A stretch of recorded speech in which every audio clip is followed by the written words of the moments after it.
नमस्कार, एकमत डिजिटलमध्ये मी सुनील आपल्या सगळ्यांचं स्वागत करतो। राज्याचं अर्थसंकल्पीय बजेट सध्या सुरू आहे आणि त्याच अनुषंगाने आपण एकमत डिजिटलच्या माध्यमातून बजेट महासंवाद हा विशेष चर्चासत्र आपण घडवून आणत आहोत आणि अनेक वेगवेगळ्या विषयामध्ये जे आहेत ते तज्ज्ञ मंडळींसोबत आपण चर्चा करत आहोत।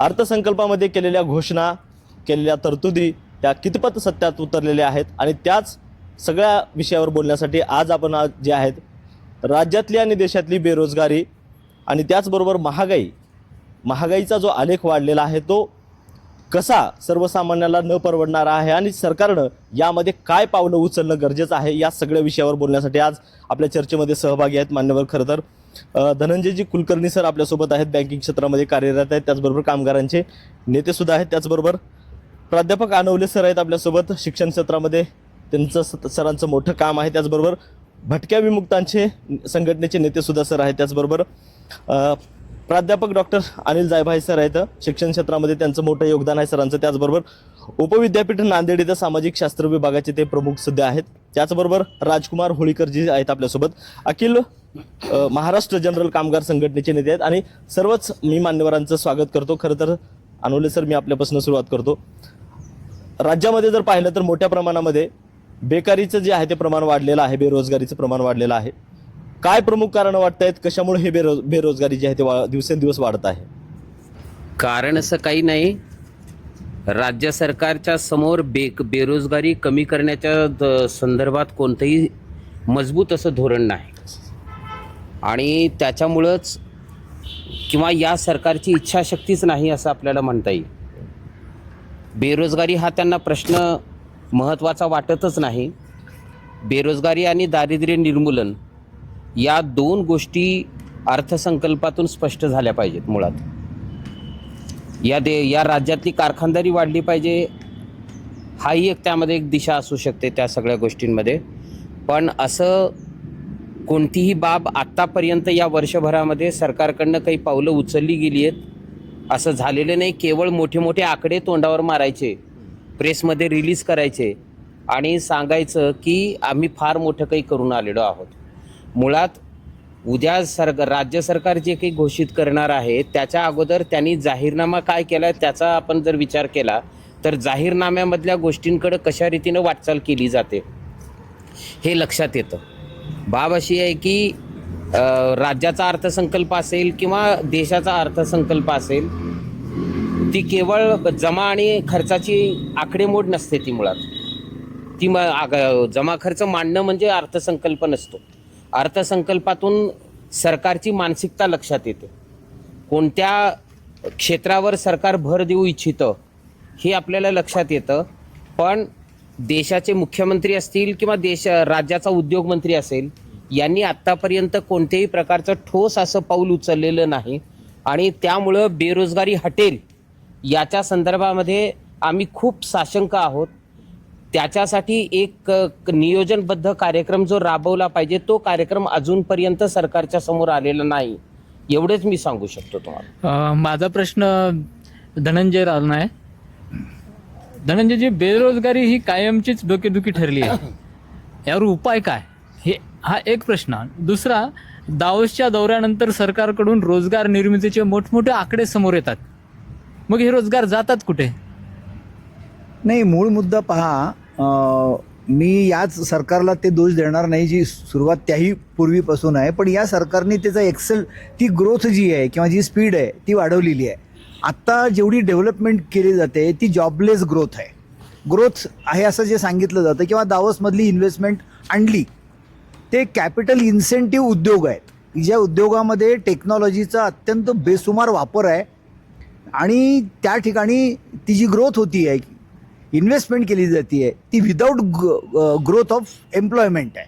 त्यामुळे बेरोजगारी आहे त्या प्रमाणातच कायम आहे। त्याहीपेक्षा मी पुढे जाऊन म्हणतो की आत्ता रिक्त झालेल्या ज्या जागा आहेत त्या न भरता कॉन्ट्रॅक्ट लेबर नावाचं एक नवीन कन्सेप्ट त्यांनी आणलेली आहे आणि आत्ता परवाच्या लेबर कोडमधल्या सुधारणानंतर एक नवीन टर्म त्यांनी आणलेली जी अत्यंत घातक आहे, ज्याला फिक्स टर्म एम्प्लॉयमेंट असं म्हणतात।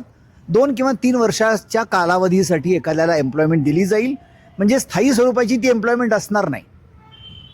एकीकडे शेती क्षेत्र जे प्रायमरी क्षेत्र आहे की ज्याच्यावर 65 ते 70% या देशातली जनता अवलंबून आहे, प्रत्यक्ष किंवा अप्रत्यक्ष, त्या शेती क्षेत्रामधली इन्व्हेस्टमेंट कुठेच वाढताना दिसत नाही. खरं तर हा विषय केंद्रीय अर्थसंकल्पाचा आहे. उद्या स्टेट म्हणून ते जास्तीत जास्त या देशातल्या म्हणजे या राज्यातल्या शेतकऱ्यांच्या शेती कर्जाविषयी काही घोषणा करतील किंवा तदनंतर करतील, पण त्यामधून त्या ग्रामीण अर्थव्यवस्थेला चालना देण्यासाठी कोणती गुंतवणूक त्यांच्याकडे प्रस्तावित नाही. तो त्यांचा अजेंडाच नाही आहे. त्यांना ज्या पद्धतीचं ते सगळे डेव्हलपमेंटचे मॉडेल आणायची आहेत त्या मॉडेलमध्ये कुठेही रोजगारीला स्थान नाही आहे आणि त्याच्यापासून लक्ष विचलित व्हावं यासाठी हे मोठमोठे आकडे टाकले जातात. यातून खऱ्या अर्थाने देश देशोधडीला लागतोय. एकूण पाहता डेमोग्राफिक डिव्हिडंड ही डेमोग्राफिक लायबिलिटी झालेली आहे. म्हणजे लोकसंख्या ही खरं तर आपल्याला एक इष्टापत्ती असायला पाहिजे होती, पण त्याऐवजी ती लायबिलिटी या स्वरूपात करतायत आणि लोकांचं लक्ष इकडे वेधू नये म्हणून बाकी सगळे जुमले चालू आहेत ते तर आपल्याला माहिती आहेत. मी एवढंच यावेळेस सांगू शकेन. माझा होळीकर सरांना एक प्रश्न आहे. सर, एकीकडे शेतमालाला भाव नाही आहे, दुधाला भाव नाही आहे, अशी ओरड कायमची होते. मात्र दिवसेंदिवस वाढत जाणारी जी महागाई आहे त्या महागाईवर काहीच होत नाही. काय केलं पाहिजे? गेल्या 8-10 वर्षामध्ये जे शेतीमालाचे दर होते तेच आज आहेत. पण दुसऱ्या बाजूला जी महागाई वाढवण्यासाठी किंवा अत्यावश्यक सेवा ज्याच्यावर अवलंबून आहे, जसं ट्रान्सपोर्ट आहे, तर त्याच्यामध्ये पेट्रोल डिझेल असेल, इंधन असेल, याचे दर आणि सोन्या चांदीचे दर, हे दर आपण किती पटीने वाढलेत हे आपल्या सगळ्याला माहीत आहे.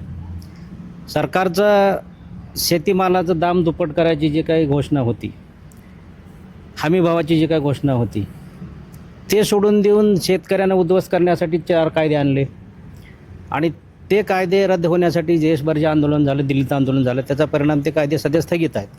पण त्याच्यानंतरही सरकारला काही शानपण सुचलं असं नाही. आज आपण सोयाबीनचे, अन्नधान्याचे भाव तेच आहेत आणि मग आपण दुसऱ्या खरेदी विक्रीवर जे काही GST वगैरे आहे, तर GSTच्या प्रमाणात जर आपण विचार केला साधा गोष्टीचा, हिरे खरेदीवर 3% GST आहे. हिरे वापरणारे या देशामध्ये किती लोक आहेत? शिक्षण हे अत्यावश्यक आहे, तर शिक्षणावर आपल्याला 18%, 20%, 22% GST भरावी लागते. मग हे या देशाचं शिक्षण धोरण कुणीकडं चाललं आहे आणि मग हे शिक्षण असेल, अन्नधान्य असतील, ट्रान्सपोर्ट असेल, या सगळ्या गोष्टीचा जर विचार केला तर आपल्याला आवश्यक काय आहे? शिक्षण आवश्यक आहे. जगण्यासाठी, नोकरी करण्यासाठी जे काही तंत्रज्ञान आपल्याला आवश्यक आहे ते न देता तुम्हाला दुसऱ्या गोष्टी दिल्या जातात. हिरे घ्या किंवा हे सगळ्या ऑनलाईनमधले. आत्ताच आपल्याकडं प्रत्येक वस्तू आपण ऑनलाईन मागवतो. ते ऑनलाईन आणून देणारा जो काही कामगार आहे, तो जो वर्ग आहे, त्याच्या एकतर पेमेंटची सुरक्षितता नाही, नोकरीची सुरक्षितता नाही, ती किमान वेतनाचा मुद्दाच गायब झालेला, कायदाच रद्द झालेला आहे. मग अशा ह्याच्यामध्ये त्यांनी जगायचं कसं? 15-20 हजार पगार आहेत. आज आमच्याकडं महानगरपालिकेला जे काही कंत्राटी कर्मचारी आहेत 16,000, 17,000, 12,000च्या वर पगार नाही. आज एकीकडं 1.5 लाख 2 लाख पगार उचलणारा एक वर्ग आहे आणि त्याचा दैनंदिन जेवढा खर्च आहे तेवढा ह्याचा महिन्याचा मासिक पगार आहे. ही जी काही आर्थिक विषमता ही संपवायची असेल तर मला वाटतं निश्चित सरकारने आपले धोरणे, योजना, कायदे बदल केला पाहिजेत. मुळात काय झालं आहे, माझ्यासारख्याला आणि सर्वसामान्याला लढायचं कुणाविरुद्ध हे कळलं गेलं आहे. कारण विरोधीमध्ये बी तेच आहे आणि सत्ताधारीमध्ये तेच आहेत. धोरणे आखणारा जे काय वर्ग आहे तर त्यांच्या हिताचं ठीक आहे ना, पण आज 60%, 70% जो घटक आहे, आकडेवारी सांगती, मग आता ती खरी खोटी आहे सरकारला माहीत, पण सरकारचीच आकडेवारी आहे. 11 कोटी कुटुंब देशातले, किती? 11 कोटी कुटुंब, ज्याला उत्पन्नाचं साधनच नाही, कसलं साधन नाही, त्याचे हात श्रम हेच त्याचं साधन आहे. एका कुटुंबात 5 म्हणलं तरी 55 कोटी जनता आज दारिद्र्यामध्ये आहे. आणि मग त्यांना महागाईच्या झळ बसणार तर कुणाला बसणार आहे झळ? महागाईचे झळ बसणारा 60-70% वर्ग या देशामध्ये आहे. तो आपल्या दैनंदिन विवंचनेमध्ये आहे, कुटुंबाच्या गरजा भागवण्याच्या अडचणीमध्ये आहे.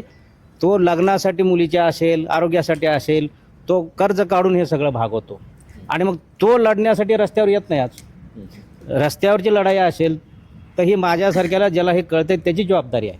आणि या देशातला, राज्यातला जो काही कळता वर्ग आहे, जबाबदार वर्ग आहे, तोच आज निष्क्रिय झाला असं माझं म्हणणं आहे. माझा जायभाई सरांना प्रश्न आहे. सर, खरं तर आपण पाहिलं तर बेरोजगारीचा आलेख जो आहे तो दिवसेंदिवस वाढताना आपल्याला दिसतोय. शिक्षणामध्ये काही आमूलाग्र बदल करणं गरजेचं आहे का, ज्यामध्ये की रोजगाराभिमुख शिक्षण जे उपक्रम जे असतील ते राबवणं गरजेचं आहे का, आणि या सगळ्या गोष्टीचा जे आहे ते समाजावर कसा विपरीत परिणाम होतो आणि सरकारनं काय करणं अपेक्षित आहे सर? बरोबर आहे. शिक्षण हा एक खूप महत्त्वाचा मुद्दा आहे या रोजगाराशी जोडून. आपल्याला कल्पना आहे की महात्मा गांधींनी जेव्हा देश स्वतंत्र होण्याची सगळी चर्चा सुरू झाली होती तेव्हा नई तालीम नावाचा त्यांनी प्रकल्प विचार आपल्याला दिला होता. स्वातंत्र्यप्राप्तीनंतर वेगवेगळ्या शिक्षणतज्ज्ञांनी भारतासारख्या विविध आणि विषमतेने स्तरीकृत असणाऱ्या समाजासाठी कोणत्या प्रकारचं शिक्षण महत्त्वाचं आहे या बाबतीतले काही मॉडेल्स त्यांनी ठेवले होते. त्यातलं एक गांधींचं मॉडेल होतं, एक डॉक्टर आंबेडकरांचं मॉडेल होतं. असे वेगवेगळ्या प्रकारचे विचार त्या काळातही ठेवले होते. त्यात मुख्य मुद्दा हा होता की शिक्षण आपण असं देऊया की ज्याच्यातनं माणूस खऱ्या अर्थानं चारित्र्य संपन्न, शीलवान, कर्तृत्ववान होईल आणि प्लस तो इथलं जे काही या जमिनीमध्ये जे काही उभं राहतंय त्याला घेऊन मॉडेल्स विकसित करेल. म्हणजे आपल्याकडे कितीतरी गोष्टी आहेत की ज्यांना घेऊन आपण चांगला प्रोडक्शन आपलं उभं करू शकतो. ते आपण न करता आपलं शिक्षण जे आहे ते एका अर्थाने कारकून बनवणारं शिक्षण जे आहे त्यालाच आपण एक्सटेन्शन केलेलं आहे. म्हणजे आपल्याकडच्या इंग्लिश मिडियमच्या मुलांना तुम्ही काही प्रश्न विचारा, त्याचं तुम्ही ते काय उत्तर देत आहेत, त्यांना इथलं किती माहिती आहे, इथल्या जमिनीवरची किती हकीकत त्यांना समजते. जर आपल्या शिक्षणातनं आपला समाज नीट कळत नसेल, आपल्या समाजातली जमीन नीट कळत नसेल, तर आपण आपल्या समाजाचा विकास तरी कसा करणार? तर फार तर आपलं शिक्षण घेऊन लोक परदेशात जातात आणि मोठमोठे पॅकेजेस घेतात. मग इथली जी काही साधन संपत्ती असेल, इथले जे काही लोक आहेत, यांच्या विकास करण्यासाठी आपल्याला एक वेगळा विचार शिक्षणाच्या माध्यमातून, इथल्या मातीतला विचार आपल्याला आपल्या शिक्षणाच्या माध्यमातून रुजवायला पाहिजे होता. तो मला असं वाटतं एक मोठा गॅप आपल्या एज्युकेशन सिस्टीममध्ये राहिलेला आहे आणि दुर्दैव असं आहे की तो गॅप अजूनही आपण भरून काढलेला नाही आहे. आणि मग त्याचे परिणाम आपल्याला असे दिसत आहेत की सर म्हणले तसं, कुलकर्णी सर म्हणलं की नुसतं ग्रोथ आहे पण त्याला काही जॉब नाही, त्यातनं काहीच आपल्याला हाताशी काहीच मिळत नाही आहे. म्हणजे मुलं MA झालेत, MCOM झालेत, PhD झालेत, पण त्यांना जर सांगितलं की अर्थव्यवस्थेवरती बोला, इकॉनॉमिक्सच्या विद्यार्थ्याला सांगितलं की महानगरपालिकेचं बजेट काय सांग बाबा, विश्लेषण कर, त्याला सांगता येत नाही. पर्यावरणाच्या मुलाला सांगितलं की शहराच्या पर्यावरणाबद्दल बोल, त्याला बोलता येत नाही. म्हणजे जे नॉलेज प्रोडक्शन्स करून तुम्ही विद्यार्थी घडवताय ते नॉलेज इथे काहीच वापरता येत नाही किंवा त्याचं आकलनच होत नाही. सो मला असं वाटतं असं शिक्षण पाहिजे की ज्याने आपली माती नीट कळेल, आपली माणसं नीट कळेल आणि त्यातनंच आपले प्रश्न नीट कळतील. हेच नाही आहे. म्हणजे आपल्याकडच्या मंदिरांवरचे रिसर्च फॉरेन ऑथर आहेत सगळ्यात टॉपचे, ज्यांनी मंदिरावर रिसर्च केले. इथल्या राज्यघटनेवरती रिसर्च कोणी चांगले केलेत? बरेचशा फॉरेन ऑथरने केलेले आहेत. पण आपली राज्यघटना, आपली मंदिरं, आपली व्यवस्था, आपलं कल्चर अभ्यास आपण का करत नाही आहे? तर हा खूप भयंकर आणि गंभीर गॅप आपल्या शिक्षण व्यवस्थेमध्ये आहे आणि त्याचा सरळ संबंध बेरोजगारीशी आहे. माझा प्रश्न आनवले सरांना आहे. सर, तुम्ही शिक्षणाबरोबरच विमुक्त भटक्या संघटनाच्या माध्यमातून कार्यरत आहात. त्यानिमित्ताने तुमचा शहरी बरोबरच ग्रामीण भागातही खूप मोठा संपर्क आहे.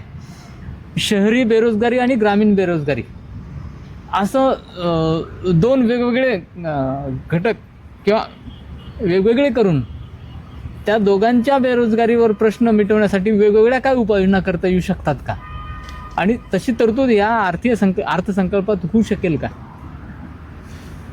एकतर शहरी बेरोजगारी आणि ग्रामीण बेरोजगारी असं जे काही आहे ते स्वरूप वेगवेगळं असू शकतं कदाचित, बाकी दुसरं काही नाही. बेरोजगारी ही एक समान हीच आहे, बाब अशी आहे. आता धनंजयनी बोलताना सांगितलं की आपली लोकसंख्या ही आपल्याला लॅबिलिटी म्हणून आपण बघतो, जी प्रत्यक्षात आपण ॲसेट म्हणून बघितली पाहिजे. त्या सगळ्यात महत्त्वाचा तो मुद्दा आहे. पण आपल्या देशाची लोकसंख्या ही ॲसेट कधी बनते? जेव्हा ती लोकसंख्या स्किलफुल बनेल, त्यांना आपण कामाच्या संदर्भातली ते टेक्निक आपण जेव्हा शिकवून ते जेव्हा बाहेर काढू त्यावेळेला ती संख्या आपल्याला ॲसेट बनते.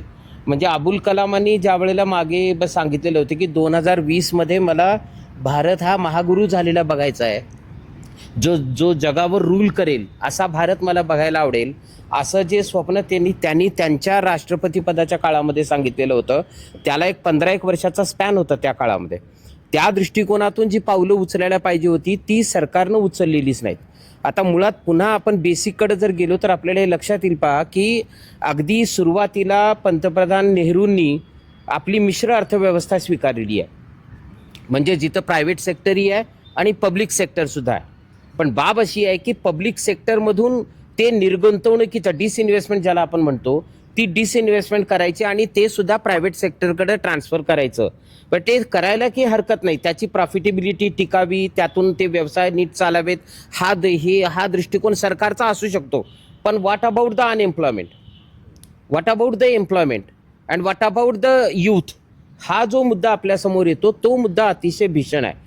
राहिलं ग्रामीण बेरोजगारी ही संबंधित आहे ती शेतीच्या संदर्भामध्ये, आणि शहरी बेरोजगारीमध्ये शहरामध्ये शेती कमी आहे, बाकीची सगळी शिक्षणाच्या प्रक्रियेतून निर्माण झालेली जी बेरोजगारी आहे याच्यासाठी सरकारकडे ठोस असं धोरण नाही, आणि त्याच्यामुळं या सगळ्या गोष्टी आहेत. आता एजाजनी सांगितलं की भटक्या विमुक्ताच्या संदर्भामध्ये आम्ही काम करतो, तर भटके विमुक्त हे शारीरिक कष्ट करणाऱ्या जमातींचा याच्यामध्ये खूप मोठ्या प्रमाणावर समावेश होतो. आणि त्यामुळं आता अलीकडच्या काळामध्ये मला तर असं वाटतं की सरकारनं असे काही उद्योगाचे क्षेत्र निर्माण केले पाहिजेत की जिथं काम फक्त माणसाला दिलं जाईल, तिथं यंत्रांना यंत्र मशीन्स हे सेकंडरी असतील, पण मूलभूत पातळीवर जर आपण गेलो तर तिथं माणसाला जर तुम्ही काम दिलं तर काही उद्योगाचे क्षेत्र आपण राखीवच ठेवले पाहिजेत की जेणेकरून त्या उद्योगामध्ये केलं जाणारं उत्पादन हे मानवी श्रमाच्या साह्यानंच केलं जाईल, तर मग तिथं एम्प्लॉयमेंटच्या संदर्भामध्ये आपल्याला पाऊल उचलता येईल.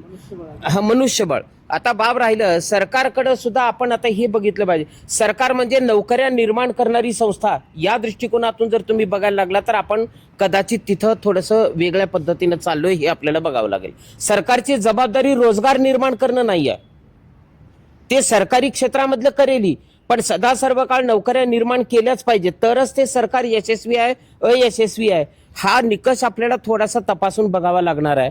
हेही आपल्याला हे करावं लागेल. रोजगार निर्माण करण्याचं क्षेत्रच हे उद्योगाचं क्षेत्र आहे, कारखानदारीचं क्षेत्र आहे, व्यापाराचं क्षेत्र आहे, सर्व्हिस इंडस्ट्रीज आहेत, या सगळ्या ह्याच्यामध्ये आहेत. आणि एकूण गोळाबेरीज जर केली तर तिथं मोठ्या प्रमाणात आहेत. आता सरांनी सांगितलं या सगळ्या ह्याच्यामध्ये की कंत्राटीकरण आलेलं आहे, आणि ह्या सगळ्या कंत्राटीकरणामध्येच हा सगळा लॉस व्हायला लागलेला आहे. आणि म्हणून बेरोजगारीच्या संदर्भात सुद्धा राज्याचं पाऊल पुढं पडत नाही, आणि उत्पादन वाढीच्या संदर्भात जोपर्यंत उत्पादन तुमचं वाढणार नाही तोपर्यंत उत्पन्नही होणार नाही. मग ज्याला आपण GDP म्हणू, दरडोई उत्पन्न म्हणू, हे आपलं खाली काय यायला लागले, त्याची कारणच ती आहेत. आणि अलीकडच्या काळामध्ये शेतीचा घटता आकार व्हायला लागलेला आहे. शेती आता मोठी राहिलेली नाही, मार्जिनल पातळीवर आपण आलेलो आहोत. म्हणजे 5 एकर 10 एकरच्या पातळीवर आपण शेती करणारी लोकं सगळी जण येऊन बसलेली असेल तर तो शेतीचा तुकडा किती लोकांना त्या शेतीमध्ये सामावून घेणार आहे हे आपल्याला विचारामध्ये घ्यावं लागेल. पुन्हा त्या घरातली लोक जर काम करत असतील तर दुसऱ्याला तिथं किती जणाला कामाला लावणार आहेत. ह्या सगळ्या गोष्टीचा जर विचार केला तर सरकारनं आपला दृष्टिकोन बदलला पाहिजे, अप्रोच बदलला पाहिजे, आणि तिथूनच मग आपल्याला या सगळ्या गोष्टी येतील. आणि सगळ्यात जेवढा काही मागासवर्गीयांचा वर्ग आहे, मग तो दलित असेल, भटके विमुक्त असतील, आदिवासी असतील, या लोकांमध्ये सुद्धा आता स्किलफुल आहे. यांच्यासाठी काही उद्योगाचे क्षेत्र, व्यवसायाचे क्षेत्र राखीव ठेवले पाहिजेत. त्यांच्या पारंपरिक जे काही कौशल्य आहेत त्या कौशल्यांचा वापर करून उद्योगाची वाटचाल या पद्धतीने हे करता येईल. आता आपण इथं लातूरमध्ये आहोत. लातूरमध्ये बरेच लोक आमच्या भटक्या विमुक्तांचे इथं आहेत. उदाहरणार्थ आमचा कैकाडी समाज हा शिंदीच्या फोकापासून टोपलं तयार करतो. आमचा इथला कतारी समाज हा लाकडी सगळे रवी, पोलपाट, आपलं मुसळ विसळ ह्या सगळ्या गोष्टी तयार करतो. वडार समाज आहे तो जातं तयार करतो, उखळ तयार करतो, खलबत्ता तयार करतो. या सगळ्या ह्याच्यामध्ये तुम्हाला सांगतो आमचं अर्थशास्त्र फसलेलं आहे. मुळात कैकाड्यानं तयार केलेलं शिंदीच्या फोकाचं टोपलं लोक खरेदी करणारच नाहीत, कारण बाजारामध्ये जर किर्लोस्करनं आणि टाटानं तयार केलेलं प्लॅस्टिकचं टोपलं जर येत असेल तर तो कशाला कैकाड्याचं टोपलं खरेदी करेल. पण बाब अशी आहे की कैकाड्याचं कुटुंब जर तुम्हाला जगवायचं असेल तर त्यानंही तयार केलेल्या वस्तू तुम्हाला खरेदी कराव्या लागणार आहे. वडार आमचा खलबत्ता तयार करतो, पण एकीकडे जर तुमच्याकडे खटका दाबल्याबरोबर वस्तूचं पीठ करणारं मिक्सर जर तुमच्या घरामध्ये असेल तर काही त्या वड्रानं तयार केलेल्या खलबत्त्याला कोण विचारणार आहे? म्हणजे आम्ही तयार केलेल्या वस्तूला भावच मिळणार नाही. आणि त्याच्यामुळे या पद्धतीनं आमचं अर्थशास्त्र फसत गेलेलं आहे. घिसाडी आमच्या लोखंडी अवजारं तयार करतो, सगळे लोहार आमचा सगळे लोखंडाच्या अवजारं तयार करतो. पण बाजारामध्ये जर गेलात तुम्ही तर किर्लोस्करनं तयार केलेल्याच सगळ्या वस्तू तिथं मिळतात तुम्हाला. मग घिसाड्यानं तयार केलेल्या वस्तूला अतिशय कमी किमतीमध्ये, म्हणजे त्याला नो प्रॉफिट नो लॉस बेसिसवरच विकावं लागतं. आणि त्याच्यामुळे आमच्या सगळ्याचे उद्योगधंदे बसलेत. माझी या निमित्तानं या माध्यमानं सरकारला अशी विनंती आहे की या समाज व्यवस्थेमध्ये जेवढ्या काही जमाती या पद्धतीचं उत्पादन करतात त्या सगळ्यांच्या वस्तूच्या विक्रीसाठी एक वेगळी जागा जर त्यांनी निर्माण करून दिली, स्टॉल टाईप, तर आम्हाला या वस्तूंची विक्री करता येईल, उत्पादन मिळेल, लोकांच्या हाताला काम मिळेल आणि मग तुम्हाला पुढं पाऊल टाकता येईल. बाब अशी झाली आहे की आपल्याकडं दारिद्र्याची रेषा आहे, पण एखाद्यानं किती दरिद्री राहावं ते ठरविण्यासाठी दारिद्र्याची रेषा आहे. पण आपल्याकडे एखाद्यानं किती श्रीमंत व्हावं याची श्रीमंतीची रेषा आपण ठरवलेली नाही. तुम्ही किती श्रीमंत व्हा तो भाग नाही, पण दारिद्र्य उत्पन्नाची जी रेषा आहे हे सुद्धा कुठेतरी आपण तपासून बघितलं पाहिजे, तर आपल्याला पुढे पाऊल टाकता येतं. जी माझा कुलकर्णी सरांना प्रश्न आहे. सर, पेट्रोल आणि डिझेलचे दर हे महागाईमध्ये अत्यंत महत्त्वाचे ठरतात आणि पेट्रोल डिझेल GSTच्या हद्दीत आणण्याच्या देखील मागणी होते. मात्र नेमकं घोडं पेंड कुठं खातं आहे? नाही, विषय खूप मोठा आहे. आणि आत्ता या क्षणाला जगभर जो मध्य पूर्वेमध्ये जो भडका उडालेला आहे ते तेलाचं जे राजकारण आहे ते तेलाचं राजकारण नीट समजून घेतलं पाहिजे. आणि आत्ता जसं तुम्ही म्हणालात की GST हा तर 2014पासून सातत्याने हा प्रश्न मांडला जातो आहे की त्या दोन वस्तू किंवा क्रूड ऑइल हे GSTच्या ऑर्बिटमध्ये का आणलं जात नाही. कारण हा केवळ एकट्या भारतापुरताचा प्रश्न नाही आहे, हे खरं आंतरराष्ट्रीय राजकारण त्यामागे आहे. सरकार त्यामध्ये हतबल आहे. दोन गोष्टी अत्यंत स्पष्ट आहेत. आता मी जसं म्हणालो की जगाचं राजकारणच ते तेलाभोवती फिरतं आहे, जगाचे नकाशे बदलत आहेत, त्यामुळे ते त्यामध्ये आणणारच नाहीत, ही गोष्ट खरी आहे. आपल्या इथे राज्यनिहाय त्याचे दर जरी वेगवेगळे असले तरी महाराष्ट्र हे प्रगत राष्ट्र म्हणतात. मी हा मुद्दा जरा वेगळ्या अर्थानं ते नेऊन दाखवतो की आत्ता भारताच्या नकाशामध्ये हे राज्य इन्व्हेस्टमेंटच्या दृष्टीने ते नंबर 1चं राज्य आहे, प्रगत राज्य या अर्थाने म्हणतात. पण ह्या प्रगत राज्यामधला GST हा सगळ्यात जास्त आहे. पेट्रोल आणि डिझेलचे दर हे सगळ्यात जास्त आहेत. हे असं कसं होऊ शकतं? कारण विकास कामासाठी लागणारा निधी हा या पैशातूनच त्यांना जमा केला जातो. तुम्ही आठवून पहा, जेव्हा काँग्रेसचं शासन होतं तेव्हा बॅरलचे दर आणि पेट्रोलचा दर विसावी आत्ता जर हे शासन की एवढ्या प्रवासानंतर आत्ता 80ला जाऊन पोचलेलं आहे, पण तेही दर काँग्रेस शासनाच्या दुप्पट जवळपास आत्ता आलेले आहेत. हे कशासाठी आहे मग? हे जाणीवपूर्वक त्यामधून जो पैसा त्यांना त्या कंपन्यांना मिळतोय. एकीकडे या सगळ्या इंधन पुरवठा करणाऱ्या कंपन्यांचं राष्ट्रीयकरण हे आता पार्शली प्रायव्हेटायझेशनकडे जात आहे.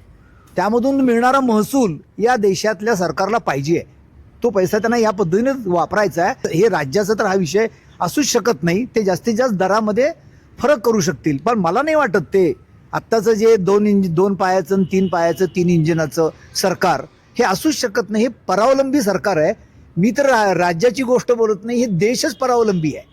ज्या देशाला स्वतःची परराष्ट्र नीती नाही, विदेशी धोरण नाही, त्या देशाकडनं या दराबाबतची तुम्ही अपेक्षा करणं हे अत्यंत चूक आहे, अस्थानीय आहे. कारण हा विषय आपण सोडून देऊया. सर, कांदा असू द्या किंवा सोयाबीन किंवा खाद्यतेल असू द्या, थोडेसे दर वाढले की आयात वाढवली जाते आणि महागाई रोखली जाते असा दावा सरकारकडून करण्यात येतो. काय तथ्य आहे नेमकं? गमतीचा भाग बघा, ज्या देशांनी आपल्याकडे ग्लोबलायझेशन, उदारीकरण आणि जागतिकीकरण आणलं, ती अमेरिका आणि युरोपमधली राष्ट्र आत्ता त्या संकल्पनेतून बाहेर पडतायत, ते वॉकआउट करतायत. ते आत्ता ग्लोबल ट्रेडच्या ऐवजी परस्पर देशांमधले व्यापार करायला आता सुरू झालेले आहेत.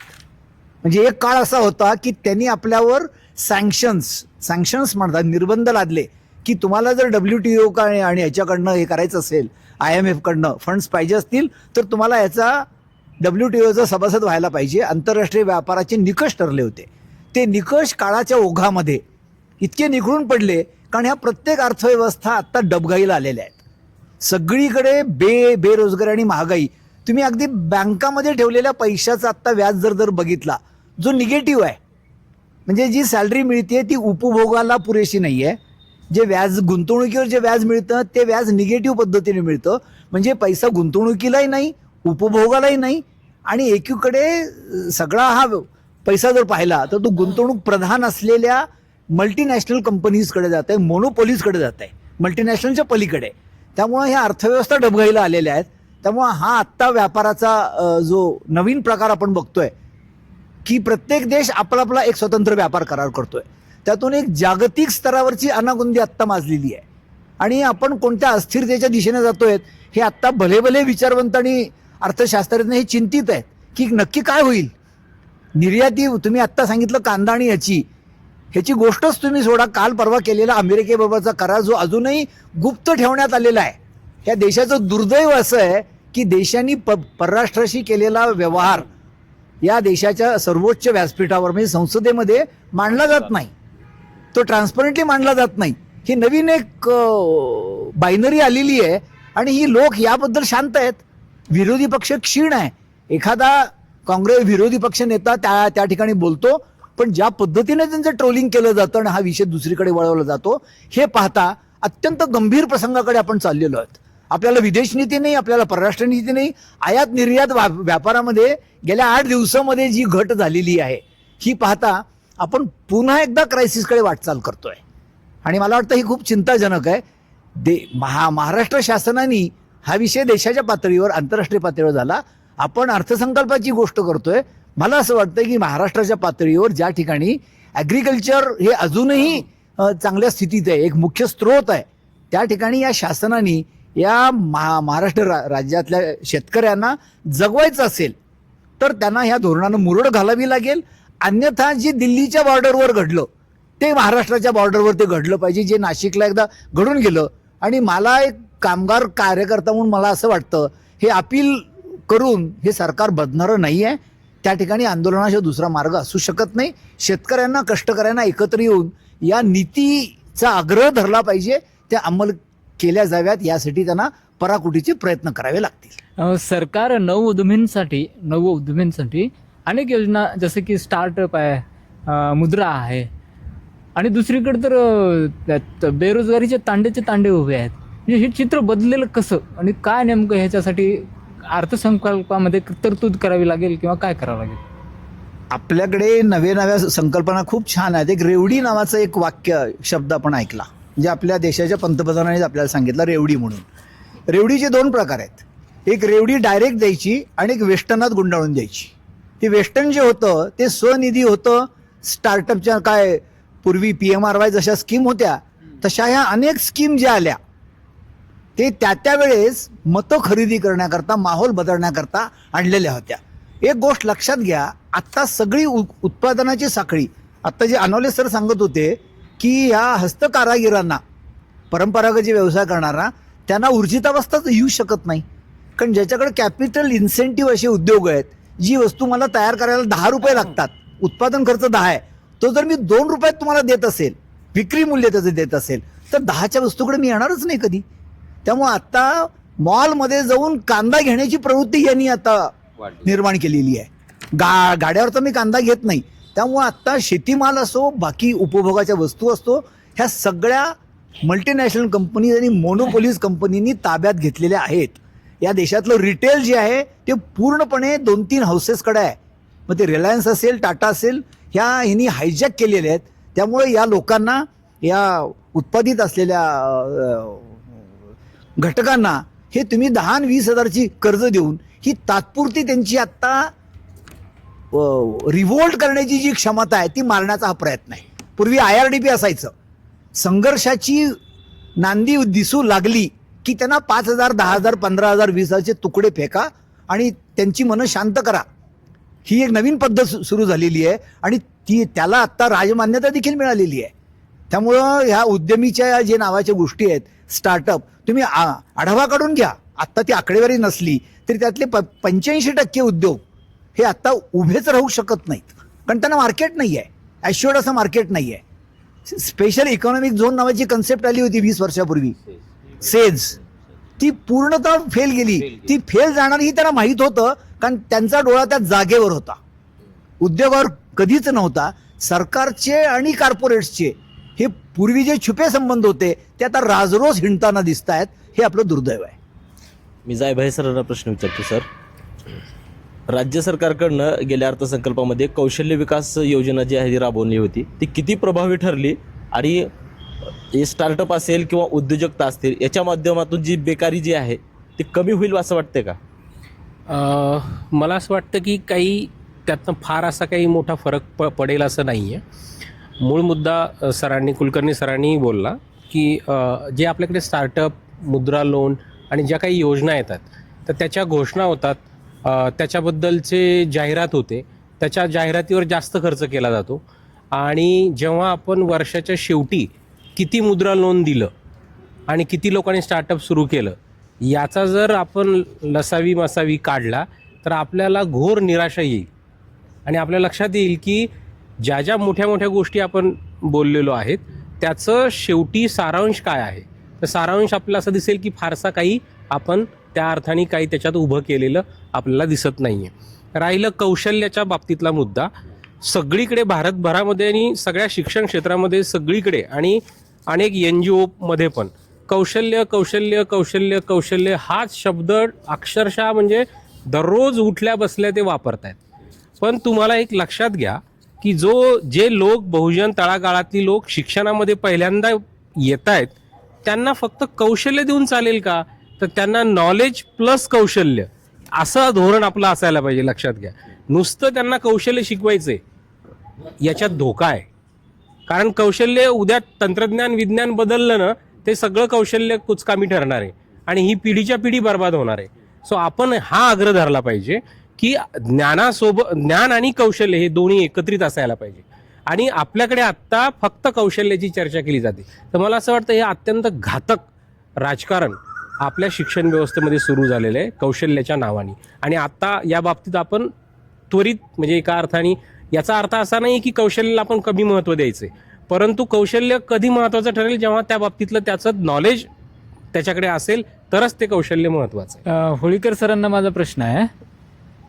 होळीकर सर, आता तुम्ही कामगार क्षेत्रामध्ये काम करत असताना अनेक तंटे, अनेक कामगारांच्या समस्या सोडवल्यात. सरकारनं आता कंत्राटी भरती आउटसोर्सिंगच सुरू केलेलं आहे. धनंजय सरांना ते डिटेल त्याच्या संदर्भानं माहीत आहे. मग आता कंत्राटी भरतीच करणार असेल सरकार तर बेरोजगारीचा प्रश्न सुटणार आहे का? एकीकडे सुशिक्षितांचे तांडेच्या तांडे बाहेर पडत आहेत, पदवीधरांचे तांडेच्या तांडे बाहेर पडत आहेत, तंत्र शिक्षण घेऊन हजारो तरुण बाहेर पडत आहेत. D.Ed. B.Ed. आता जवळपास संपल्यात जमा आहे. तर आउटसोर्सिंग केल्यामुळं बेरोजगारीवर प्रश्न संपेल का बेरोजगारी थांबेल का? काय वाटतं तुम्हाला? मुळात कंत्राटीकरण हा जो भाग आहे हे 1970च्या अगोदर जे अस्थायी काम आहे किंवा हंगामी काम आहे त्या कामासाठी विशेष कालावधीसाठी, समजा 6 महिन्याचा असेल, वर्षाचा असेल, 4 महिन्याचा असेल, अशा कामासाठी एजन्सी मार्फत नेमून हे कंत्राटी काम करून घ्यायची पद्धत होती. 1970मध्ये कायदा आला, कंत्राटी कामगार अधिनियम. तो अब्युलेशन पण आहे आणि रेग्युलेशन पण आहे, म्हणजे दोन्ही करतो तो.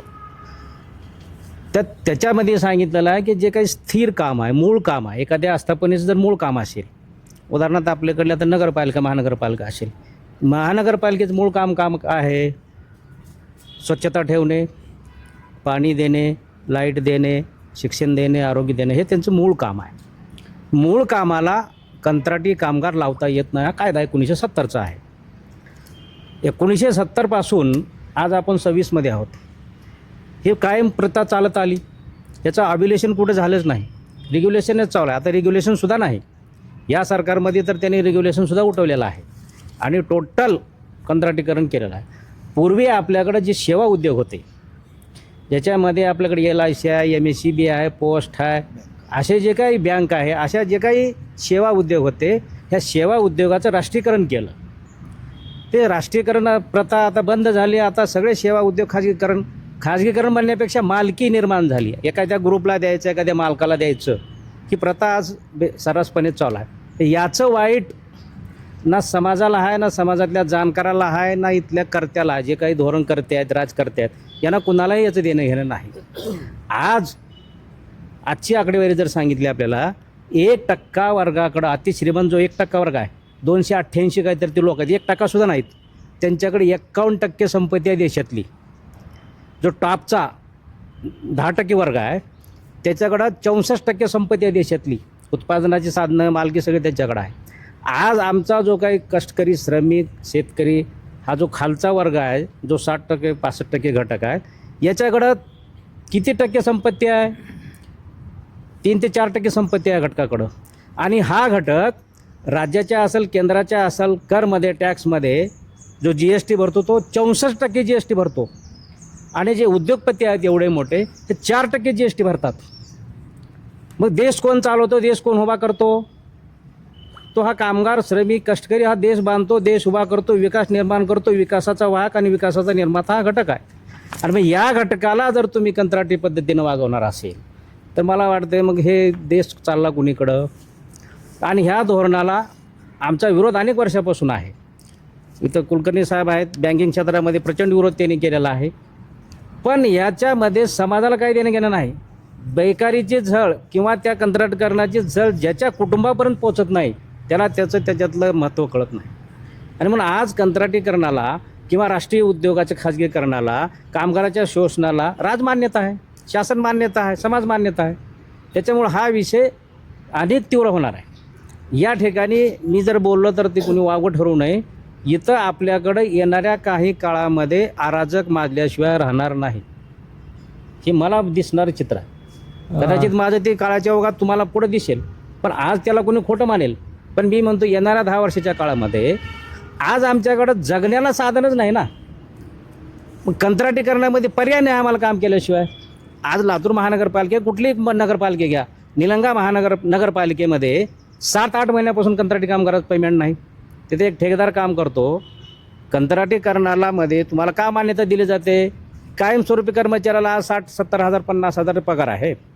मग 20,000 15,000मध्ये 4-5 लोक काम करतात. मग त्या कंत्राटी कोणाला तर कंत्राटदार कंत्राट कशासाठी घेतो? त्याच्या फायद्यासाठी घेतो.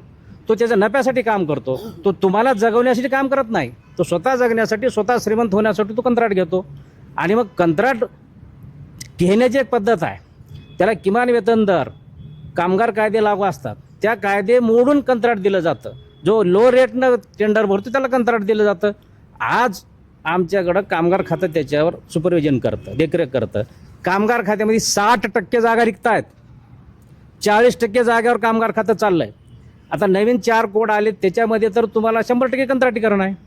कोर्टच कंत्राटीवर येणार आहे, पुन्हा कोर्टच राहणार, लवा देणार आहे. त्याच्यामुळं ह्या सरकारकडून किंवा कुठल्याही सरकारकडून कंत्राटीकरण बंद होईल ही अपेक्षा करणं गैर आहे. आज मी सांगतो की या देशातला जेवढा काही श्रमिक आहे, कष्टकरी आहे, हा वर्ग एकत्र येऊन रस्त्यावर आल्याशिवाय कंत्राटीकरण बंद होणार नाही. सर, माझा प्रश्न कुलकर्णी सरांना आहे. लघु, मध्यम, सूक्ष्म उद्योग हे रोजगारीचे प्रमुख क्षेत्र आहेत.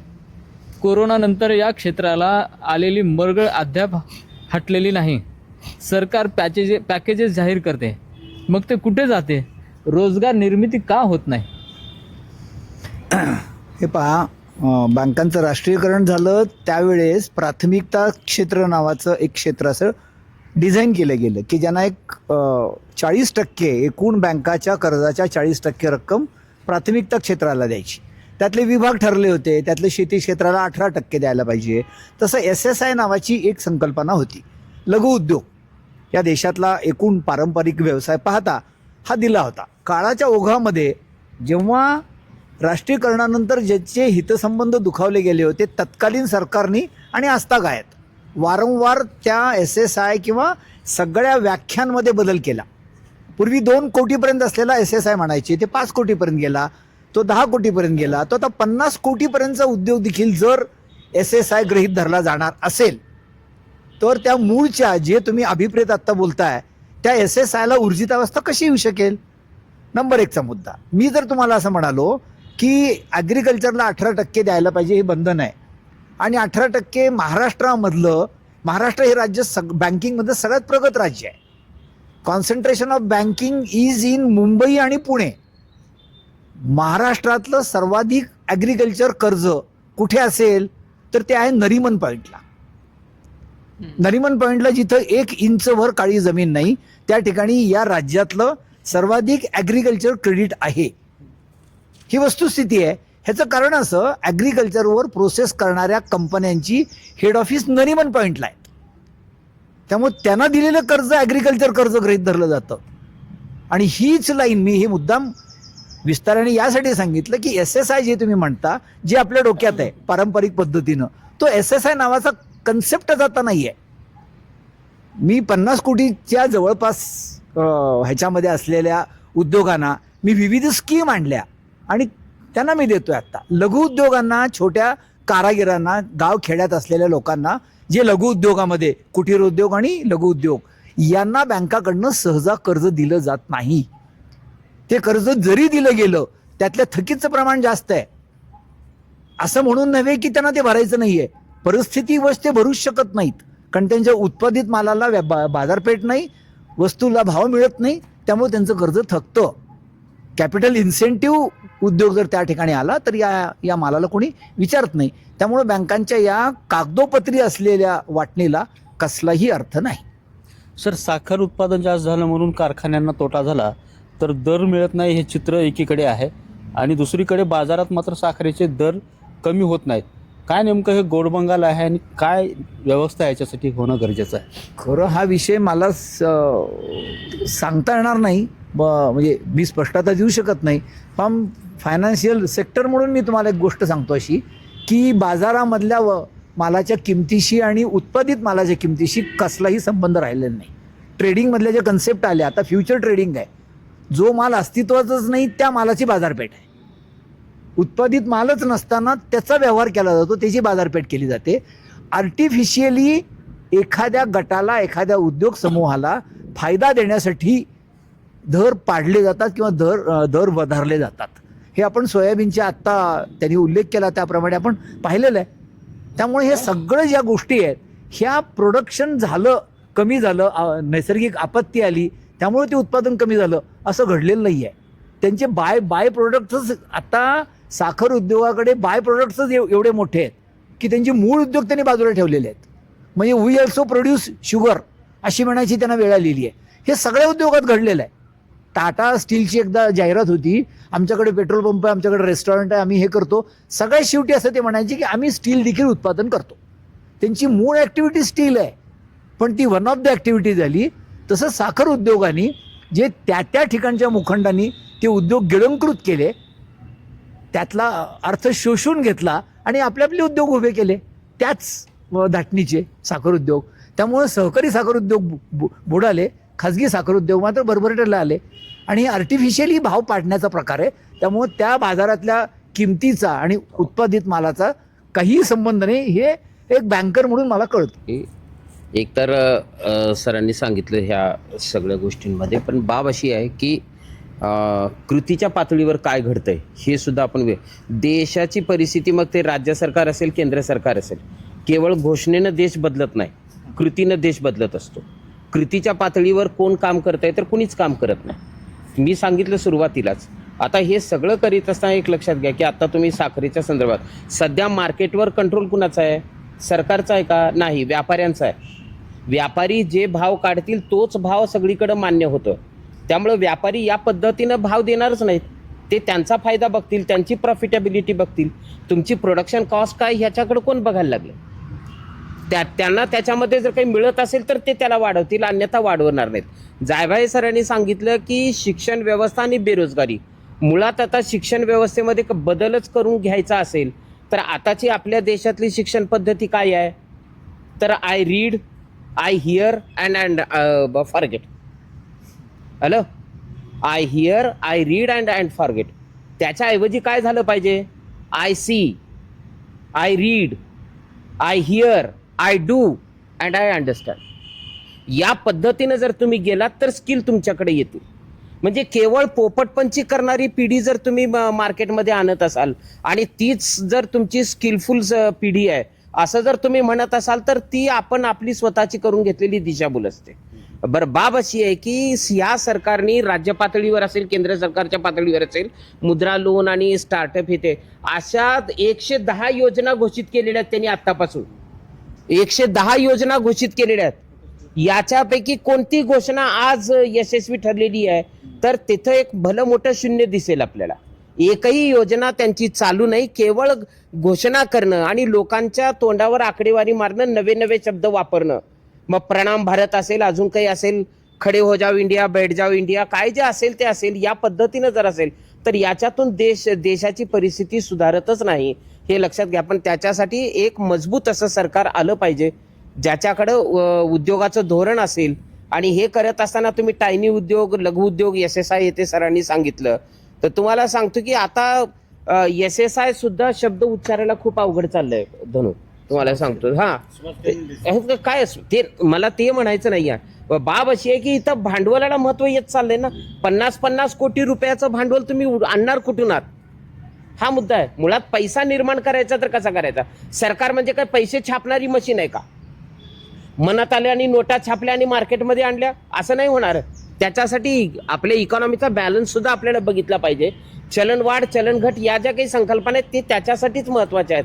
त्याचा अभ्यास करणारी पिढी आणि मग व्यवस्थितरित्या जर काही पॉलिसी आखता आली तर त्याच्यातून आपल्याला काही फ्रुटफुल दिसू शकतं, एवढंच आम्ही सांगतो. कोळीकर सरांसाठी प्रश्न आहे. सर, MIDC मध्ये स्थानिक तरुणांना 80% रोजगाराचे आरक्षण असावं हे कागदावरच आहे, प्रत्यक्षात मात्र काही नाही आहे. आपल्या MIDCचंच उदाहरण घ्या तुम्ही. आपल्या इकडे भरपूर सगळे परराज्यातून आलेले आहेत. तर या गोष्टीची अंमलबजावणी होण्यासाठी कठोर दंडात्मक तरतुदीची काही गरज आहे का? तर आपल्याकडे शासनाने तसा पद्धतीचा GR काढलेला आहे की स्थानिक लोकांना 80% रोजगार द्या म्हणून.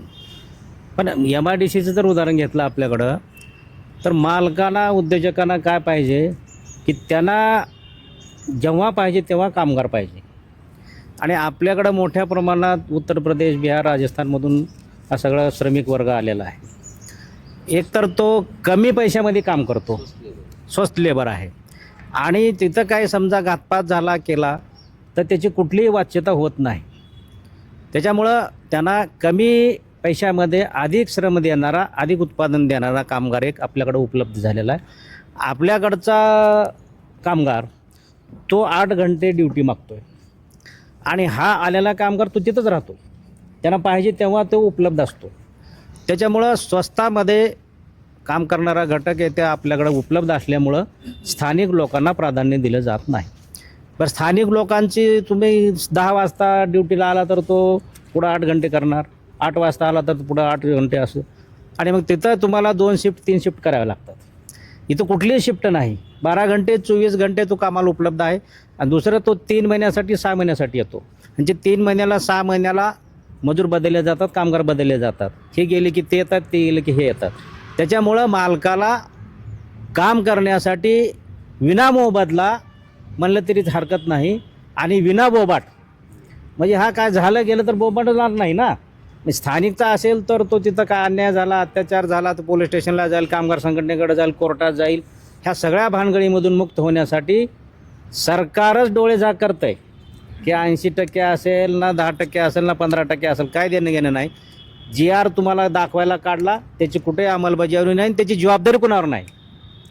हा सगळा बघण्याचा भाग MIDCचा जे कोणी अधिकारी असतात त्याच्यावर जबाबदारी नाही, ना कामगार खात्यावर त्याची जबाबदारी नाही, ना उद्योग मालकावर त्याची जबाबदारी नाही. माझ्यासारख्यानी मागणी केली, तुम्ही काढलं, तुम्हाला स्थानिक आम्ही देऊ रोजगार. पण हे रोजगार देण्यासाठी जे काही निकष हवे आहेत, तिथं जे असलेले कामगार कायदे असतील, इंडस्ट्रीचेच कायदे असतील, त्याची कुठेही त्याच्यामध्ये तरतूद केलेली नाही की ह्या कायद्याचं व्हायलेशन झालं तर तुम्हाला हे करता येईल. त्या तरतुदी नाही, जबाबदारी नाही, त्या GRला काही अर्थ नाही. जर आपल्याकडे जसं एखादा चेक दिला, त्या चेकवर तारीख नाही, रक्कम नाही, सही नाही, कोरा चेक, तशा पद्धतीचा हे 80%चा GR आहे, त्याला काही व्हॅल्यू नाही. धनंजय रावना, माझा एक प्रश्न आहे की आपण किमान आपण आपलं घर चालवत असताना वर्षाच्या नंतर आपण एक रिव्ह्यू घेतो की उलाढाल काय झाली किंवा काय काय. तर सरकार निवडणुकीच्या तोंडावर राज्यभर रोजगार मेळावे घेत आहे, स्टार्टअप असेल, मुद्रा लोन असेल वगैरे, या अनेक योजना भाराभर सरकार चालवतं आहे किंवा घोषणा करते. तर ह्याचा ऑडिट रिपोर्ट एखाद्या दिवशी तरी सरकारने घ्यायला हवा का? निश्चित करायला हवा. गमतीचा भाग आहे, राज्यघटनेमध्ये आर्थिक विषमतेच्या विरुद्धचं एक प्रभावी उपाय, म्हणजे राज्यघटना अशी सांगते की हे कल्याणकारी राज्य आहे. आणि हे आता सगळ्या चर्चेचा सबस्टन्स जर काढला, दिसणारं चित्र एकच आहे. म्हणजे खरं सेंट्रल थीम आहे त्यांची, सरकार प्रत्येक कल्याणकारी गोष्टीतून बाहेर येत आहे, वॉकआउट करत आहे. एव्हरीथिंग इज मार्केट इकॉनॉमीवर सोडून देत आहे ते. रोजगारापासून उत्पादनापर्यंत, देश चालवण्यापासून सीमांचं रक्षण करण्यापर्यंत सगळ्याच गोष्टीतून सरकार मागं आत्ता येत आहे. त्यामुळे ऑडिट कोण कोणाचं करणार, आत्ता मुद्दा असा आहे. आणि ऑडिट करणारा जो वर्ग होता, बरं तुम्ही मला प्रत्यक्षपणे नाही तरी अप्रत्यक्षपणे तो प्रश्न विचारला. ऑडिट करणारा वर्ग देशातला बोलका वर्ग असतो. अभिजन वर्ग म्हणतात, बोलका वर्ग म्हणतात, मध्यम वर्ग म्हणतात. आता मध्यम वर्ग हा विशिष्ट जातीपुरता राहिलेला नाही, तो सगळ्या जातीतला आर्थिक स्तर उंचावल्यामुळे झालेला मध्यम वर्ग आहे, जो मीडियामध्ये अभिव्यक्त होत होता, जो विविध ठिकाणी कामगार संघटनामध्ये होता, विचारवंत म्हणून होते, व्याख्याते होते, साहित्यिक होते. हे सगळी मंडळी आता कुठे गेलेली आहेत? आता खरा प्रश्न तो आहे. सामाजिक प्रश्नांना वाचा फोडणारी ही व्यासपीठं, ही दडपशाहीनं आत्ता मारली जात आहेत. आणि हे सगळ्यात गंभीर आहे माझ्या दृष्टीनं. मला असं वाटतं की ह्या आहेरे आणि नाहिऱ्यांचा हा लढा अनादी कालापासून आहे, यापुढेही राहील. पण किमान अभिव्यक्त होण्यासाठीचं जे माध्यम होतं, ते माध्यमं आत्ता त्यांनी मुस्कटदाबी करून बंद पाडलेली आहेत. कुणाला कशाचं, सगळ्यांच्या बोलण्यातून एक सूर सातत्याने येतो आहे, एक हताशेपण येत आहे की यातून काही घडणार नाही आहे. मला नाही, मी त्या अर्थाने मी सबस्क्राईब करणार नाही. मला असं वाटतं की हे चक्र फिरणार, पण या वर्गाला बोलकं केलं पाहिजे. ऑडिट करणारा वर्ग तो आहे. सरकारने संख्याशास्त्र, स्टॅटिस्टिकल डाटा हा त्यांना अनुकूल पद्धतीने बनवण्याचा नवीन प्रघात पाडला. तरी देखील तो, म्हणजे क्राईम रिपोर्ट असो, सगळ्या गोष्टीची आकडेवारी, स्टॅटिस्टिक्स आत्ता बघितलं ती अगेन्स्ट आहेत. म्हणजे ते सरकारच्या विरोधात जाणारे आहेत. त्यांनी मॅनेज केल्यानंतर देखील पण यांना जाब विचारणारी जी यंत्रणा आणि जे एक जनमानस लागतं, अगदी एकमत माध्यमापासून ते सगळी, ही मुक्तपणे आत्ता विचारांची व्यासपीठं राहिलेली नाहीत. जी हाताच्या बोटावर मोजकी राहिली आहेत, त्यांनी याविषयीचा आवाज तो उठवला पाहिजे. मला असं वाटतं ऑडिट हे जनतेच्या दरबारात असतं. तुम्ही जसेचा कायदा जो आला त्या कायद्यानुसार तुमच्या रस्त्यावर येण्याचा अधिकार काढून घेतला. सर, खरं तर पाहिलं तर आपण म्हणजे आत्ताच जे पाहिलं तर बेरोजगारी जी आहे ती मोठ्या प्रमाणात वाढलेली आहे. आणि आता नवनवीन तंत्रज्ञान जे आहे ते सध्या येत आहेत, AI जसं आहे, त्यामुळं अनेक बेरोजगारीसुद्धा वाढण्याची शक्यता आहे. कारण आता आपण जर पाहिलं तर एका व्यक्ती म्हणजे 10-100 व्यक्तीचं काम एक AI च्या माध्यमातून ते केलं पूर्ण जाऊ शकतं. पुढच्या काळामध्ये किती बेकारी या AI मुळे वाढू शकते आणि सरकारनं या अर्थसंकल्पामध्ये काय करणं अपेक्षित आहे? खरं म्हणजे सर्वात प्रथम सरकारने आपल्या शिक्षणावरचं जे बजेट आहे ते वाढवणं खूप गरजेचं आहे. आपल्याकडे 2-2.5-3% आत आपण शिक्षणावरती खर्च करतो. मुळात आपल्याकडे शिक्षणावरचा खर्च वाढवताना अगदी प्राथमिक शिक्षण असेल, माध्यमिक असेल, उच्च शिक्षण असेल आणि विशेष करून संशोधन, आपल्याकडचं संशोधनाचं क्षेत्र किंवा संशोधनावरचा खर्च हा सगळ्यात जास्त वाढवणं यासाठी गरजेचं आहे. त्यातनंच डेव्हलपमेंट, त्याच्यातनंच प्रश्न, त्याच्यातनंच वेगवेगळ्या प्रकारचं प्रोडक्शन्स हाऊसेस आपल्याकडे सुरू होतील. आपल्याकडचा रिसर्च सगळ्यात कमी आहे. जर तुम्ही अमेरिका बघितला, चायना बघितला, जे काही इकॉनॉमी डेव्हलप म्हणतात स्वतःला, तर त्यांचं सगळ्यात जास्त काय आहे महत्त्वाचं, तर त्यांचा रिसर्च सगळ्यात जास्त महत्त्वाचा आहे. तो रिसर्च आपल्याकडे त्यांच्या तुलनेत काहीही फारसा नाही आहे. सो पहिली गोष्ट, आपल्या सरकारने आपल्या अर्थसंकल्पनामध्ये शिक्षणावरचं बजेट किमान दुप्पट तिप्पट करणं आत्ताच्या बाबतीत गरजेचं आहे. आणि त्यातही संशोधनात्मक खर्च, संशोधनावरचा खर्च हा सगळ्यात जास्त करणं गरजेचं आहे. ह्या पहिला मुद्दा. दुसरा मुद्दा असा की कोणतंही जगातलं तंत्रज्ञान येऊ देत, म्हणजे AI असो, अगदी सुरुवातीला कॉम्प्युटर आलं, आता इंटरनेट, त्याच्यानंतर AI, आणि अजूनही जगभरामध्ये ही इनोव्हेशन चालू राहणार आहे. माझं असं मत आहे की कोणतंही तंत्रज्ञान जेव्हा येतं तेव्हा ते माझ्या समाजासाठी कसं वापरता येईल, माझ्या समाजातल्या प्रश्नांना घेऊन कसं त्याचा यूज केला जाऊ शकतो, याचं आपल्याला ज्ञान असायला पाहिजे. उदाहरण सांगतो, आपल्या कोर्टांमध्ये हजारो लाखो केसेस पेंडिंग आहेत. आपण असं का विचार करायचा नाही आहे की AI चा वापर करून मला ह्या केसेसचा काही निपटारा करता येऊ शकेल का? सो आपल्या प्रश्नांसाठी त्याचा वापर करता येईल ना आपल्याला. तर तो आपण जर केला तर मला असं वाटतं त्याच्यातनं खूप साऱ्या गोष्टी पुढे सरकू शकतात. शेती क्षेत्रात असेल, इतरही अनेक क्षेत्रांमध्ये आपल्याला त्याचा चांगला वापरही सुद्धा करता येऊ शकतो. मला असं वाटतं तंत्रज्ञान आणि विज्ञान याला आपण त्या अर्थाने जगभरामध्ये ते विकसित होणार आहे, इनोव्हेशन्स वेगळ्या प्रकारचे होणार, त्याला आपल्याला नियंत्रित तर करता येणार नाही, परंतु त्याचा वापर आपल्या समाजाच्या प्रश्नांना सोडवणुकीसाठी कसा करता येईल हे शिक्षण, हे ट्रेनिंग मला असं वाटतं आपल्याकडे असाल. आणि याचं उत्तम उदाहरण केरळ आहे.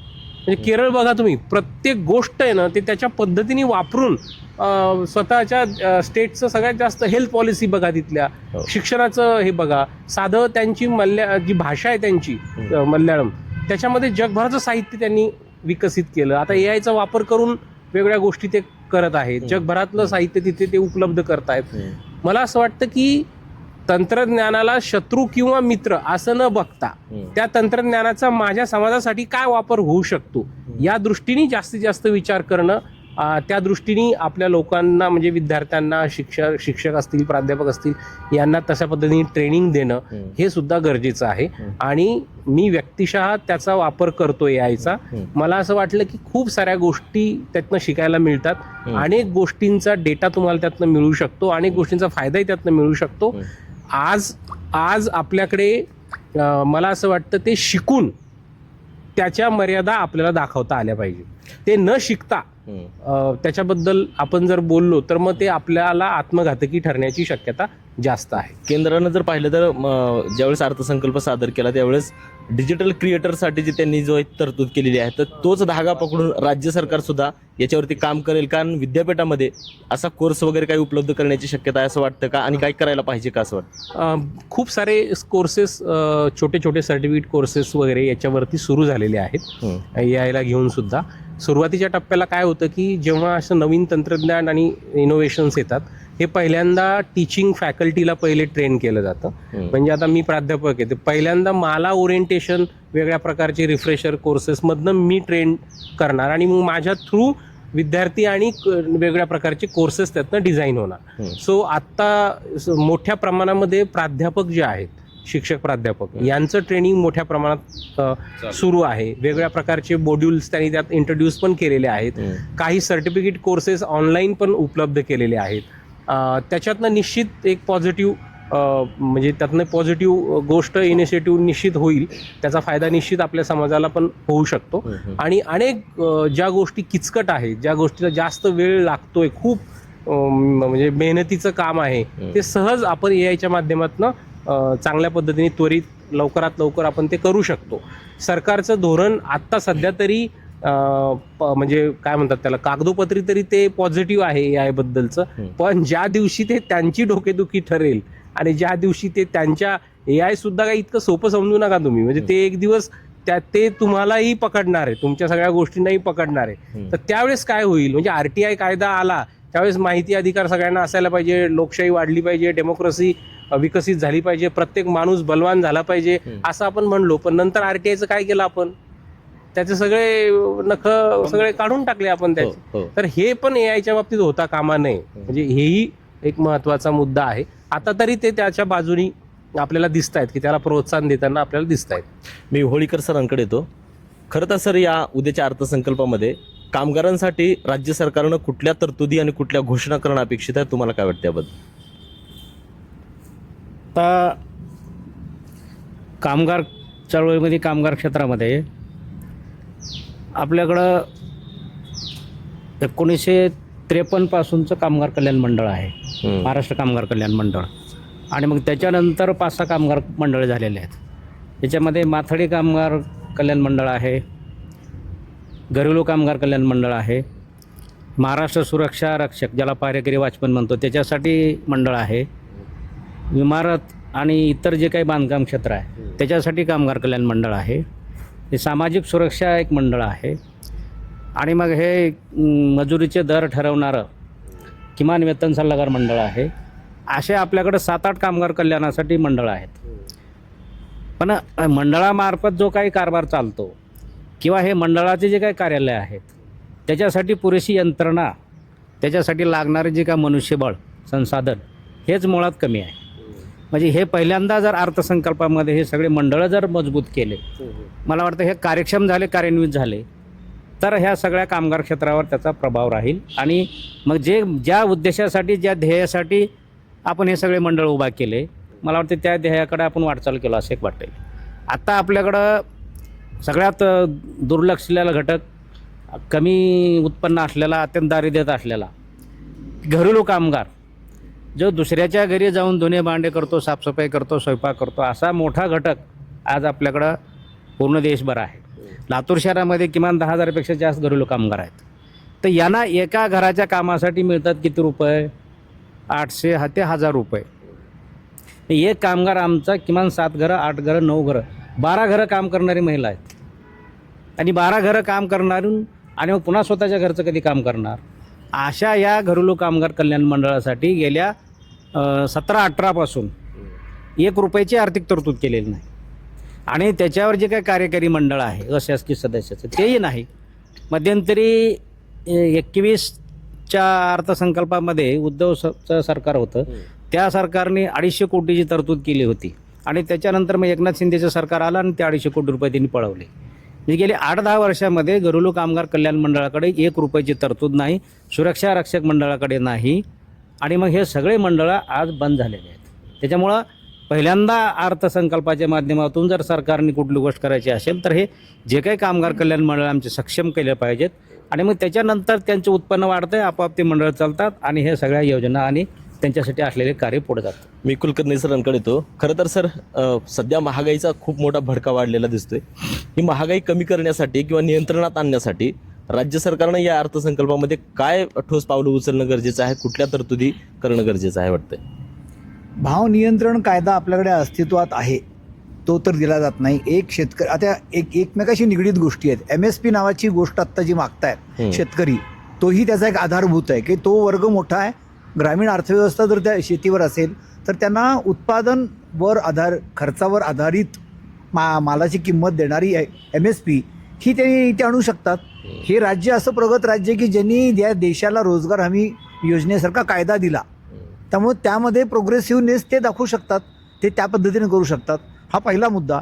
सहकारी बँका जर त्यांनी सक्षम केल्या की ज्या बँकांमधूनच आत्ता या देशातला ग्रामीण भाग, पश्चिम महाराष्ट्र वगळता बाकी ठिकाणचा हा जो कार्यरत आहे, त्या ठिकाणी त्यांना जर व्याजदर ते वाढवून देऊ शकतात. म्हणजे माझ्या तुटपुंज गुंतवणुकीवर मला जर परतावा चांगला मिळाला, त्यातून टॅक्स जर कापला गेला नाही, अशा अनेक पद्धतीनं हे सरकार या राज्यातल्या लोकांच्या हातातला पैसा हा सुरक्षित ठेवू शकतं. हे म्हणजे राज्य शासनाच्या अधीन असलेल्या गोष्टी. आता ज्या बाकी गोष्टी ज्या केंद्राशी निगडीत आहेत त्या ठिकाणी ते जास्तीत जास्त आग्रह करू शकतात. महाराष्ट्रामध्ये रोजगार हमी कायद्यासारखा आत्ता त्यांनी नवीन त्याचं नाव काय बदललेलं आहे, जी रामजी काय जे केलं ते त्याच्या पुढे जाऊन महाराष्ट्रापुरतं जिथं पायाभूत प्रकल्प हे सर्वाधिक जास्त या राज्यात चालू आहेत, त्या ठिकाणी 100 दिवसाचा रोजगार देऊन त्यांच्या हाताला काम देणे, योग्य तो मिनिमम दर आत्ता यांनी सांगितल्याप्रमाणे हा दिला तर काही प्रमाणात जगणं सुसह्य होईल. आत्ता त्यांची आर्थिक उन्नतावस्था येईल असं मी म्हणणारच नाही, पण जगणं सुसह्य होण्याकरता ती गोष्ट केली जाईल. आरोग्य आणि शिक्षण, प्राथमिक शिक्षण 229 शाळा बंद झाल्या असं काल त्यांनी स्टेटमेंट केलं.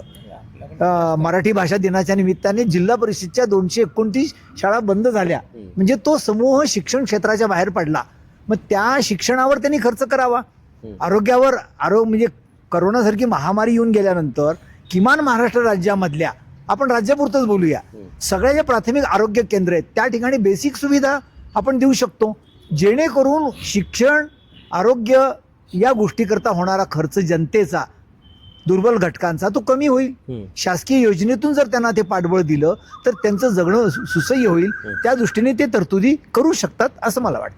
मी अनवले सरांकडे येतो. खरं तर सर, ग्रामीण भागामध्ये रोजगार वाढवण्यासाठी सरकारनं काय पावलं उचलणं गरजेचं आहे, तुम्हाला काय वाटतं या अर्थसंकल्पात? सगळ्यात महत्त्वाचं, उद्याचा अर्थसंकल्प मांडत असताना राज्य सरकारनं प्रायोरिटीचे काही प्राधान्यक्रम कोणत्या क्षेत्राला द्यावा लागेल की जेणेकरून तिथं रोजगारी निर्माण होईल, उत्पादन वाढेल आणि राज्याची वाटचाल ही आर्थिकदृष्ट्या मजबूतीकरणाकडे होऊ शकेल.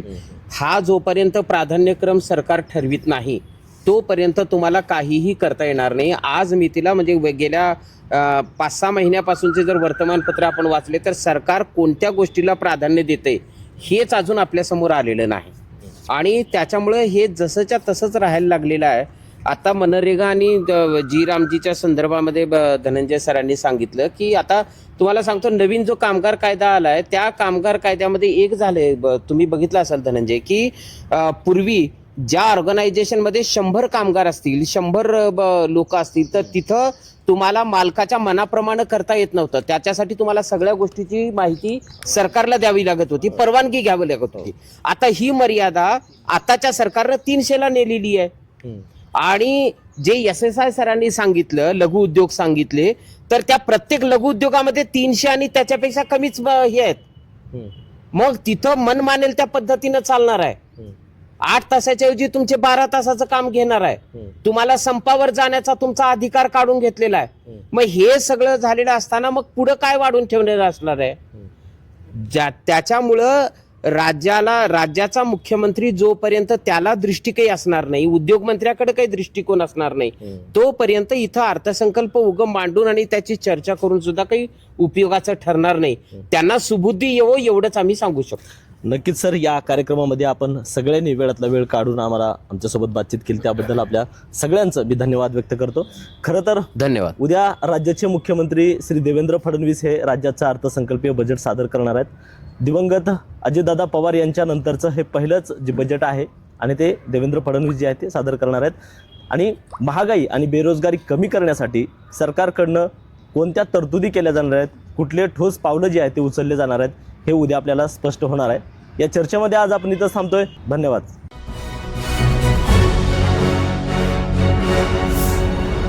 Thanks for watching Ekmat Digital.